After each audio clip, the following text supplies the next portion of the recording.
Back, ladies and gentlemen. On the other side, I've got a few more questions. Amazing information from Lou Dobbs.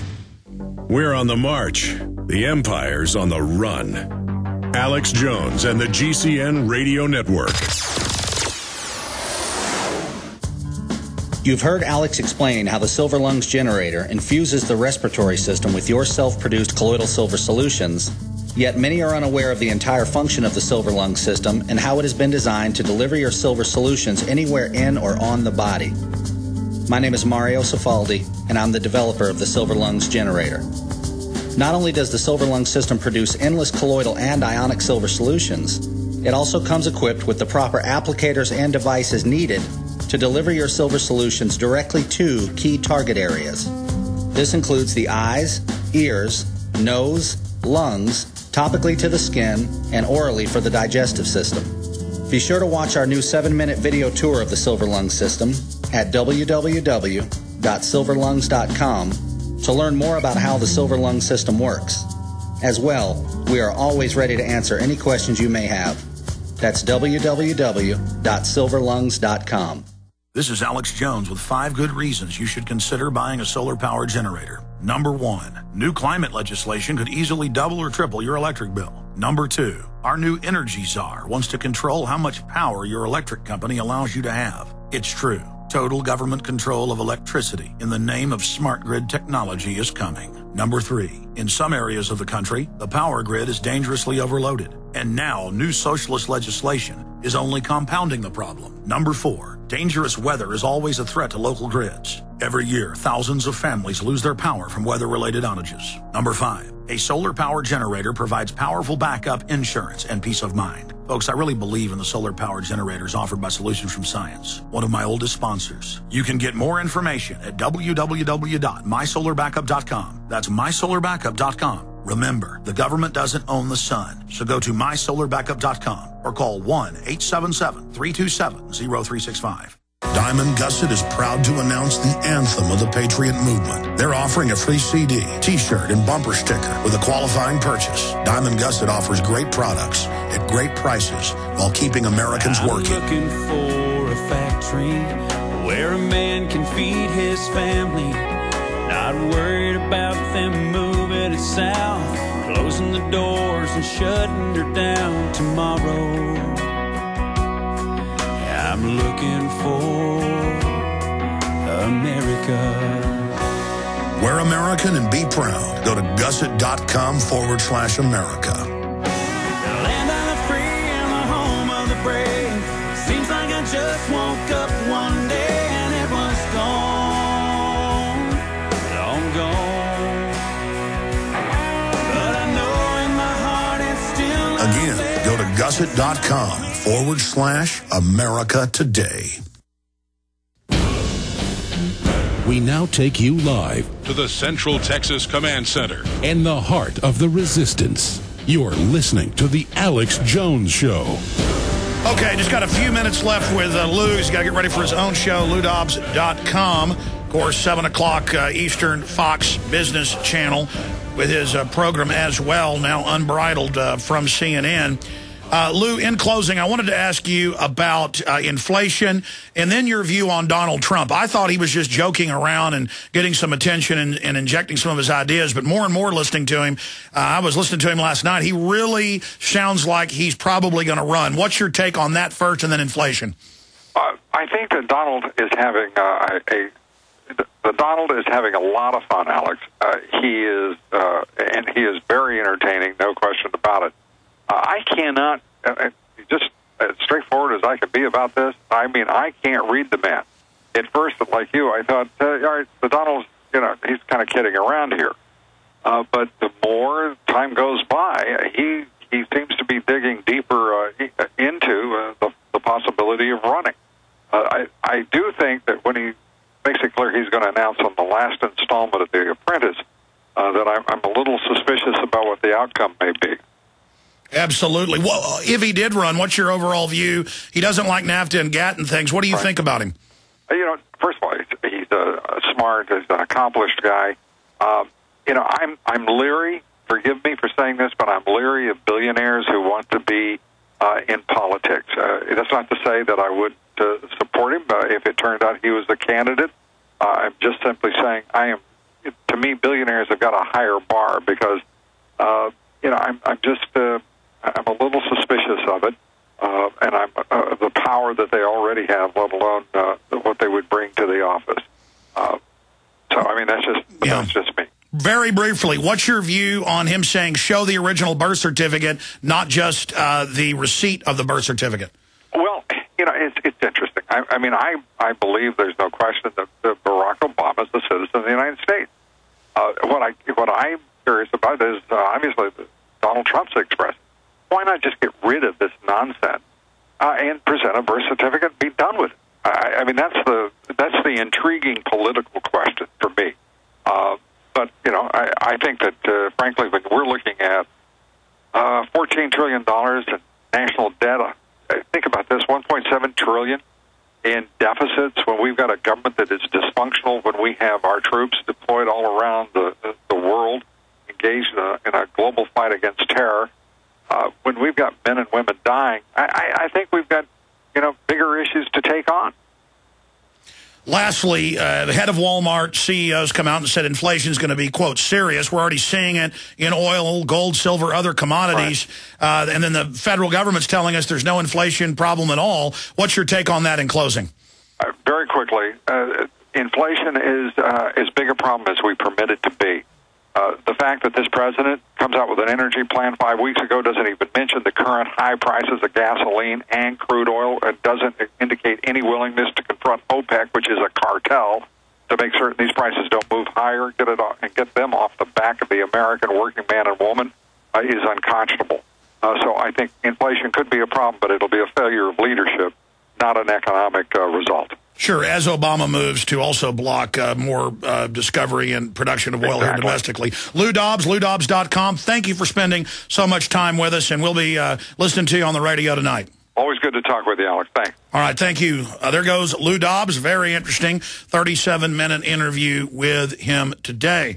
That's why we skipped that network break to have more time with him. A lot of times it's kind of a treasure hunt here on this show. You notice we don't announce a lot of the big guests that are coming on ahead of time. It's just a surprise, and we have big guests every day, except every once in a while when I just have open phones and cover the news. And we do have some more informative guests coming up later. Obviously, we have Lloyd Chapman of the American Small Business League to break down his view of Obama's speech 2 nights ago and what's happening in the economy. He'll be joining us coming up at the start of the next hour for 30 minutes, and then we'll take some phone calls, and then Bob Chapman with his once-a-week visit.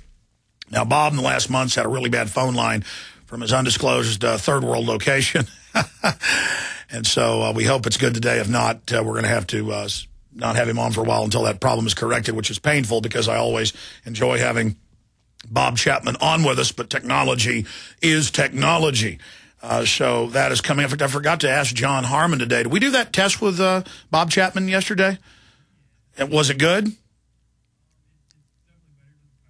Okay, so you helped him troubleshoot fantastic. So Bob Chapman, we got Lloyd Chapman and Bob Chapman coming up today. So that's Chapman and Chapman.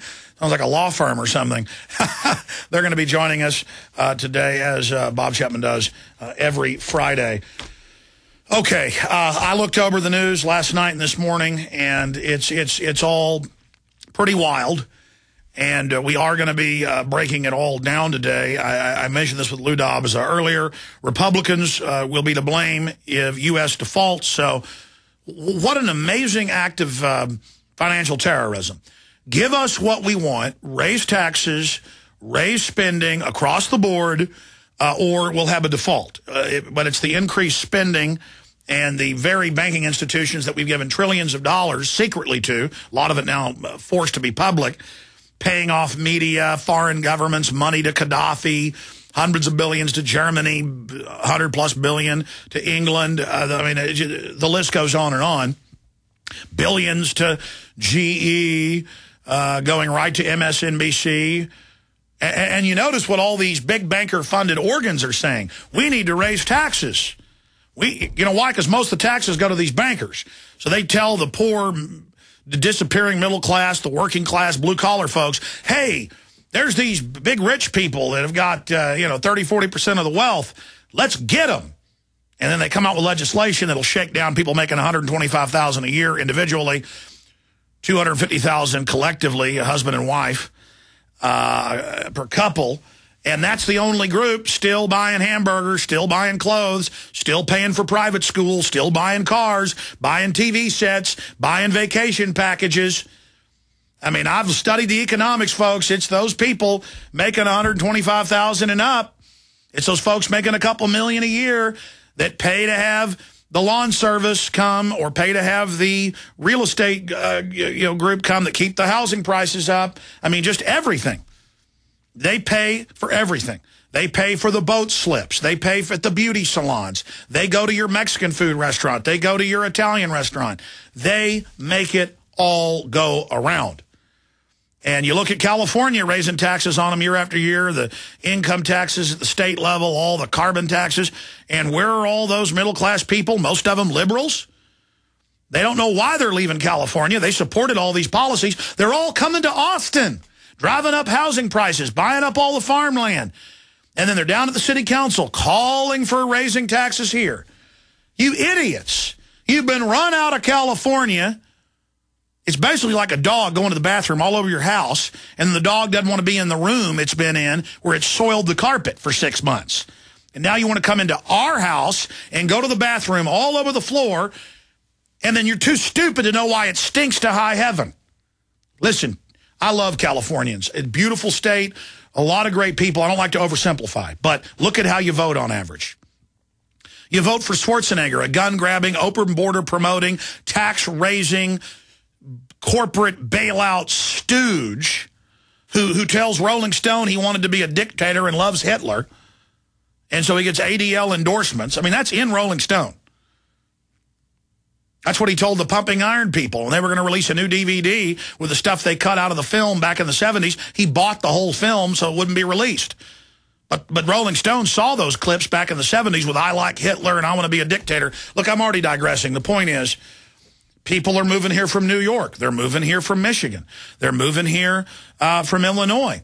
They're from Chicago. They're moving from California. You people are running from the states that you have ruined, going along with this big government model. And when you get here, on average, you do the same thing. You're ruining my state. You make me want to throw up. You're ruining the town I live in. You people don't know your head from a hole in the ground. And look, Texas was the fastest growing, most prosperous state, but statistically it's not going to be with you people moving here, okay? And I'm sorry. I just can't handle it. You've already ruined your state almost completely. Maybe if you all leave, maybe California can get back up on its feet. All right, I'm sorry. I'm ranting here, but I mean, we've got these California people trying to get carbon taxes through in Texas, trying to get carbon taxes they have in Austin. And these idiots don't know why in the last 3 years, on average, their power bill, their gas bills as well, have doubled. You know, I hear mainline idiot liberals. You're not even liberals. You're just conned by the globalists. You think you're liberal. With your bumper stickers about carbon taxes and how great they are and pushing for it at the city council. And you're doing this all over the country as well. And then you complain why your power bill went up. It isn't a carbon tax. It's a ripoff for insider power companies to gouge us, and you think it's cute. I go to Whole Foods, and they got all these magazines on the rack about how cool it is to be into austerity and to have nothing. I don't think it's cute. All right, and you know what? I said I was going to get to a bunch of news, and now I'm ranting. I apologize. It's just... And here's the other big problem. Ron Paul and Rand Paul have got it 100% right. You can cut the welfare. You can cut and freeze. First it's frozen. Now they want to cut Social Security. People paid into that. You can do all that all day long. If you don't abolish the Federal Reserve now, if you don't say no to these 1,000+ trillion in fake debts that have been made, if you don't realize that the big Republican leadership is saying nothing about banker bailouts, nothing about the trillion stolen, nothing about dollar devaluation, and Geithner's going, oh, it's your fault. Well, no, they're all involved. I mean, if you got to pin it on somebody who gets the main blame, it's Bill Clinton, 1999, and the head of the Federal Reserve at the time, Alan Greenspan. And some Democrats did criticize it. Some Republicans criticized it. But the ruling political